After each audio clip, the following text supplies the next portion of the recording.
sorry. Part 2. We are now doing part 2 one by itself, absolutely. And so we're going to do part 2 now.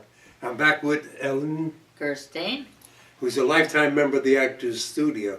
And this is part 2 with, and you've already saw 1, so you'll see 2 tonight. But Somebody is growling. it's growling. Let's get it here. That's emotional memory going on. Exactly. That's it. That is emotional memory. Now, the studio, you know, we were talking about the studio and you all those years with Lee. Oof. Those were must have been, you know, when you had Harvey Keitel and the rest Ron of them back Silver. in the day. Do you remember Ron Ron Silver? yes. He was in the class. I remember him doing Boom Boom Room. I did that, yeah. Did you? Yes, but I think that's a great play for women. Absolutely. The monologues in there, They're Chrissy and wonderful. Susan. Oh, I played Big Al. did and- you? Yeah. That's and, what Ron Silver played too. Yeah, it was a I great remember. part. It's a great part. It's a Great good play. part. Good play. When Chrissy tells him about, you know, riding on the subway. Yes, yes. Ah. Oh, It was know. really, I always encourage women, if they're going to do scenes, monologue, do it from that. yeah, Because it's it's really, terrific material. it really is. And I saw it done once at the studio, but they did it as, not go-go dancers, they did it as strippers, and it just didn't work for me. No. You know, because they weren't Their strippers, they were go-go go-go dancers is a dancers. tremendous difference. Big, night and day. Yeah, you And when can't they confuse did- them. And they did them as strippers. Yeah. And it was, Go-go dancers. how That was my important it day. is to keep detail, because as an actor, because when I watch something and something is not, I gave you, I was watching, I went to see the movie Nebraska, and there's a scene in there where Bruce Dern goes in his mother's and father's bedroom, and he said, I was never allowed in here, and the woman who plays his wife was way off there, you really couldn't hardly see her, and she did him, when he said that, she did a, with her eyes, like she was so surprised to hear that. And I thought, wow, this woman should get it. That is what it's about. It's those little detail, moments. those little moments. And you must have those little moments. That's because you're really married to that character and to the moment of what's happening, and you're aware of what's happening. And the thing that happens sometimes, if you don't have that, it gets general, you see, and it's not specific enough. Also, credibility is very important. If you have something that's not credible, it takes you right out of it. So detail is so important, and detail in your behavior. You know, it's not all talking, like you were saying, that little look that she didn't know, he had never shared that with her. That says so much So right there, much, doesn't it? it did that. Wow. And I believed him more Because when he of said, because what she did. Right, exactly. Because, yeah, they were so connected, you say, so connected. But you have to have that detail, so important. Oh my gosh. So I was really glad to hear they both were nominated. I mean, Yeah, I don't know if you I saw the film. movie. Yeah, I just Yeah. saw it. It's fabulous. I love that movie. I mean, to be able to do that kind of work, the freedom, Yes. all of them, I mean, everybody in there. The behavior.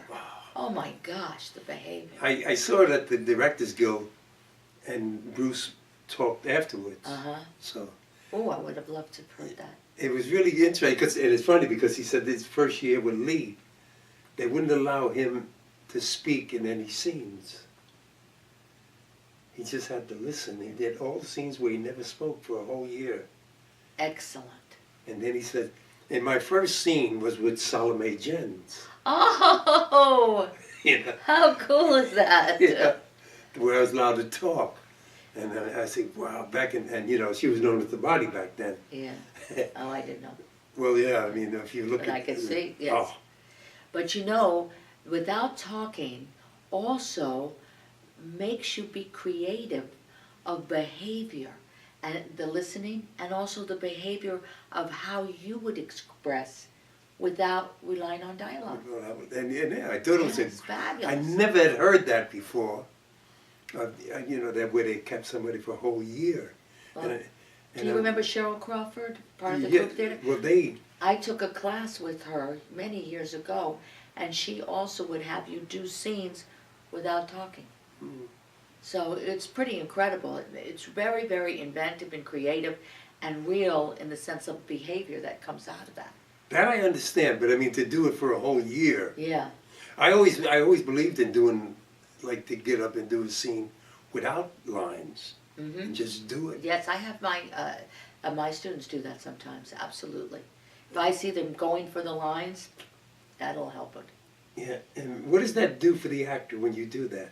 They get creative, they understand what's happening in the moments that are under the lines, the subtext. Subtext very important. And what do you they mean know by that. subtext so the audience? What's really going on under the lines. Like if after you have to read the scene, but if I say hello, how are you, that could mean so many different things depending on what's going on in that scene and in the moment. It might mean I hate your guts and I'm so sorry I have to see you, or it might mean I really do want to see you, or it might mean whatever. So that subtext has to come through, you see. And so, and if you know what the storyline is, and you do it without the lines, things come up that you don't even realize. It's so creative and wonderful. Yeah. Yeah, it's a good exercise. It is, because quick insight, I was doing execution of the song way back. Remember when the studio was closed, we thought we were going to lose it, and we opened North Hollywood Gym. Yes, yes. In the gym, and I was doing it on stage there, in there, and all of a sudden, Shakespeare started coming out of me, like the execution song about Gary Gilmore, who was on death row, Right. and all of a sudden the Shakespeare started coming out of me. And where is that coming from? And it was just, and I just allowed it to happen. Right, It was a good. wonderful moment. I love doing that so much because every time I did it, something different would happen. Which is great. Yeah, as an Yeah. exercise. That's what I would enjoy doing.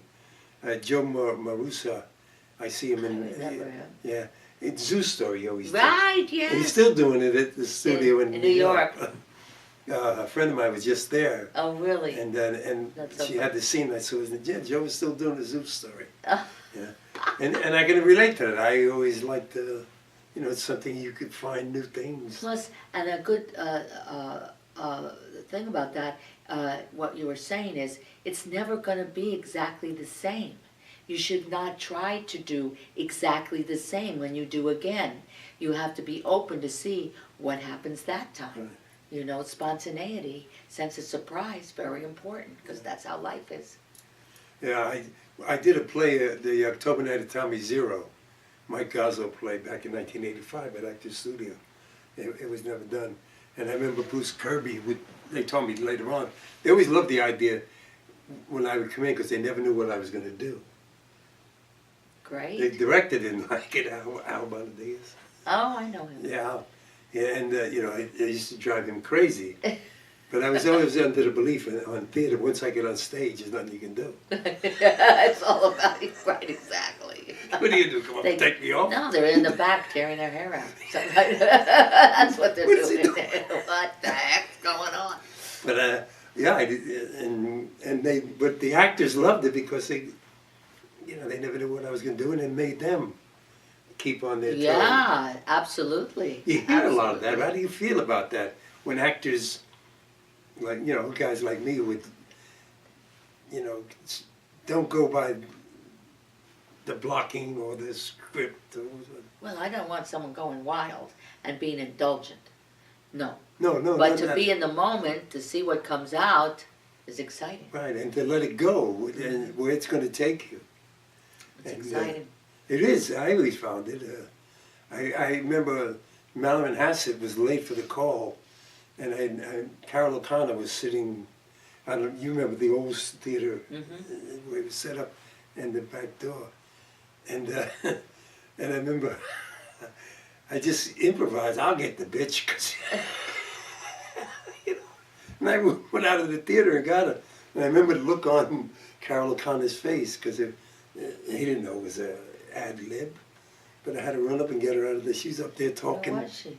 What? The conversation. What was that about? You know, instead of, they forgot he was supposed to come on. They forgot to come on. Yeah. That's real important to remember. But it was amazing.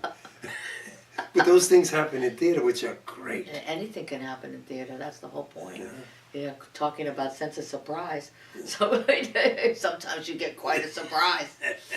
I remember once I was doing a Neil Simon play, and I had the set a certain way, and I would always get up from the chair by pressing on a certain table that was very sturdy to get up from the chair, and somebody had moved that. And I went to come up, I knocked over the table, and the phone fell off, and this and that, and the other actors, it was like, you know, look, this is why I don't invite you over, Blanche. I'm sorry. I said, I'm sorry, I'm picking it up. And we went right on, you know, went right on, didn't miss a beat, it was great, but you can't deny that I just ruined all the furniture. That's a great line from the other actor. Yeah. That's why I don't, Yeah. what a savior line. Totally, it was great. And it sounds like it's right in the play. And it worked right, nobody even knew, No. you know, so just got to keep your focus, you know, and it was great. That happens a lot. People don't realize, Yeah. you know, the audience doesn't know what you're thinking, really, or Right. what you're doing, or why you're doing something. Yeah. If you're in the moment. And sometimes those are some of your best moments. Oh, absolutely, absolutely. And you have to be in it so that you can just go on, you know. Save yourself and go on. Save yourself. Yeah, it's true. Yeah. It's true. And what do you recommend for actors today? If you were out there to encourage actors, what would you recommend? I recommend that you be the absolute best actor you can be. You study your craft. Don't try to be like anyone else. You are your own self, and be the best. Keep working at it, and keep your chops up by continuing to work at it. Get with a group of people that so you don't feel isolated, because it can be very isolating. And do things like I said. Do a scene, put it on tape. Find a monologue, rehearse that, always have that ready just in case. If you write, start writing some things. And audition, if you're just starting out, audition. There's graduate students that are doing wonderful things, non-union projects that are terrific. Get into auditionings, get used to the audition process so that you don't think that it's an audition. No, it's your chance to act. It's fabulous. Have fun. Your chance to act, I like that. Yes, have fun. That's what I tell my people. It's your chance to act. Don't think about it, am I going to be good? Am I going to be bad? That'll kill you. Just go in there, work on it, and then go in there, have fun, be 100% committed. It is your chance to act. It is. Yeah. One of the things I always tell actors that too is Arthur Penn, when he told me, John, break the rules. And another thing I learned from, well, again, Salome, is you don't have to be loud to be angry. Absolutely. You don't have to scream. And I often bring up the point of, if you saw The Pawnbroker with Rod Steiger, I don't know if you ever saw that film. Yes. Do you remember when that scream Mm-hmm. was silent Mm-hmm. and nothing came out? Right. I always said that's And the how loudest. strong was that? Oh. You know? The loudest scream I ever heard was Yeah. that. And Charlie Deercup, who was a member of the Actors Studio, worked on that film. And he, Really? yeah. He had a great scene in The remember. Pawnbroker. A lot of it was cut out. Ah. But Charlie has the scene in the Pawnbroker. But he talks about, he asked Rod, you know, what were you thinking about when you did that scream? And he said, I was thinking about my daughter being raped, Oh, you know. such a substitution. Wow, I mean, Yeah. when you think about it. Rod was a member of the Actors Studio. Yes. But that's the whole point, that you've got to be thinking about something specific. You can't just hope that there'll be emotion. You have to go to places that will bring that. You know? And that choice is really, I mean, Unbelievable. when you think about it, having your own daughter being raped. Wow. And- See, he went to places that he wouldn't want to go to, and look what happened. And you said it, when you said you have to make it, you know, really large and very what did you say? Right, connected, personal, and But take very a risk. huge. You know, like Martin always says, make it big, or Barbara Bain says, make it big. Your choice is very big. I think they have to be taking risks, and they have to be specific, and you have to go with what's happening. Mm. And don't judge it, don't be in your head, that's a killer. Oh, that's a killer. I mean, Oh, please. then you're acting. Right. And when I've said it so many times, and Shelley Winters, when I was doing the scene for her, Love and her. she told me, sit down, John, you're acting. You know, best advice I ever got. Right, exactly. You know, You don't have to act. right, and people say, oh, that was great. Yeah. Elizabeth Kemp in New York, I was doing Michael Donnelly's play, the Donut Shop, which was a wonderful one-act play. And in the scene, I'm supposed to be, you know, thinking about this woman. And I remember Elizabeth came to me later, and she said, I didn't believe you. I said, good, because I didn't believe myself. Self. But Because you weren't thinking about someone specific. Right, I wasn't. Right. It's Right. amazing how, You can see it in someone's eyes. You can see it. And expression comes, and behavior comes, and things happen when you're really connected with something real. yeah. Who knows, you might laugh, you might cry, you might whatever, but it's got to be there to feed you. Let me ask you, when you do something really like that and you are in the moment, do you remember it, Do I remember what you did? what I did?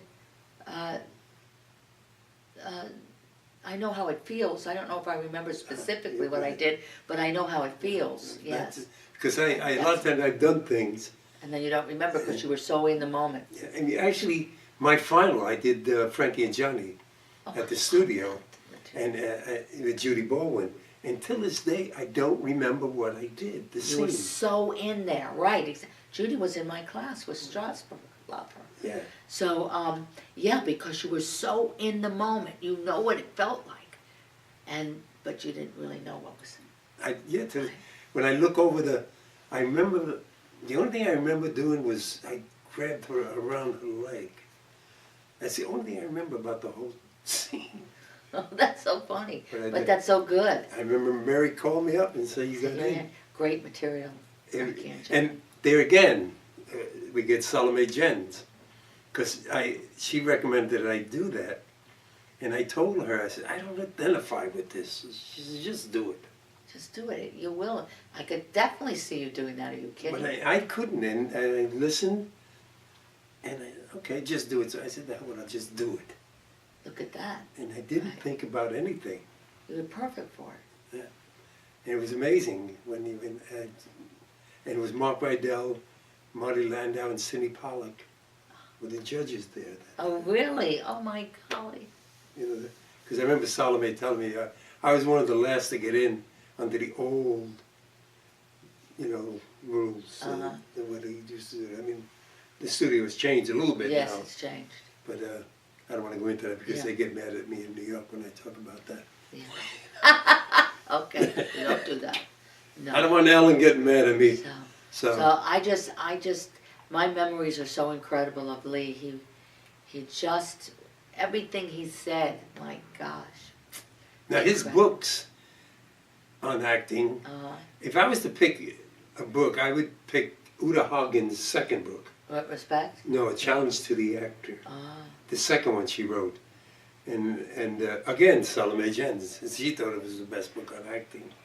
There's a lot of exercises in that book that you got to use your emotional memory. Yeah, Respect for Acting was good too. I remember that book that she wrote. I think that, you know, but that's not, people, they'll go out and buy it, and they'll read it maybe once, and then it goes up there. No, you have to keep reading Every it, day. and reading it, and reading it. Well, yeah. Strasberg's too, the All of them. actor studio. Yeah.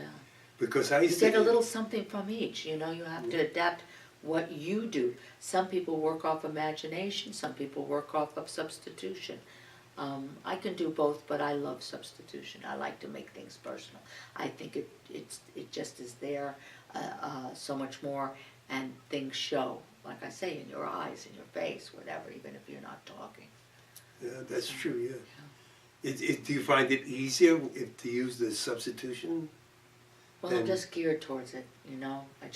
That's what I go towards. You're comfortable with it. Mm-hmm. Yeah. And like I said, I could use imagination, but I just feel you get to different places deeper with substitution. Substitution, yeah. It's always been for me. Now, do you always have to use a substitution? No, you don't use it, as Lee would say, you don't have to use anything, any exercise, if you don't need it. Because then you load yourself up with all this stuff, but if you need it, It's you need there. to, yeah, exactly. That's when I tell actors, the more we learn as actors, the less we do. Because, everything you learn, you have to just forget about it. Exactly. It's only there if you need it. If you need it, you bring, yes, absolutely. And this has to be pointed out. Why those exercises of the monkey, on the phone? Right, exactly. I mean, they look so stupid and this and that. You feel like an idiot doing it, but then there comes a time you understand what it means. Why, yeah. It And might how be to 10 use years it. later. Exactly, but still. And I say, you want your work unforgettable. If you go in and you don't get whatever you're auditioning for, but your work was unforgettable, They'll fabulous, remember, you did yes. your job. You don't know, a year later they could call you in for something. But that's what you do. It's your chance to act, you make your work unforgettable, have a good time, and then go home. Yeah. Now, Ellen, do you have a website or Yes, I have ellengerstein.12. oh, okay. And I also do a character, Sylvia. Sylvia's Sylvia, just that's saying, right. yeah. And then I did a film, Waiting for Ronald, that also has a website. Oh, okay. But Sylvia, you guys, it's on YouTube too. Yes, yes. Your name. I had it Sylvia. on mine, yeah. Sylvia's It's very funny. Very funny. So Yeah, very I feel like she's another person, not me. So I always talk about Sylvia. It was always amazing how when she does it, I've seen it done at the Actor Studio, the audience is in on it. Yeah. And you talk to the audience, literally talk to the audience and bring them in So and get responses. yeah. So I'm always I'm in the trenches like everybody else. I tell my students, I'm out there doing. You've got to be out there doing too. That's the joy of this craft. And nowadays that you can do yourself and put things out there. It's fabulous. Fabulous. And you've got to take advantage of it. Well, I want to thank you for coming on the show, Oh, and it's a what a pleasure. gift you are for us. Oh, thank And everybody, this will be up tonight. Oh, And good. yeah, and I'll bring a DVD to the studio for you. But I want to thank you really personally. Thank you coming so on. much. This was a pleasure and so much fun. It was.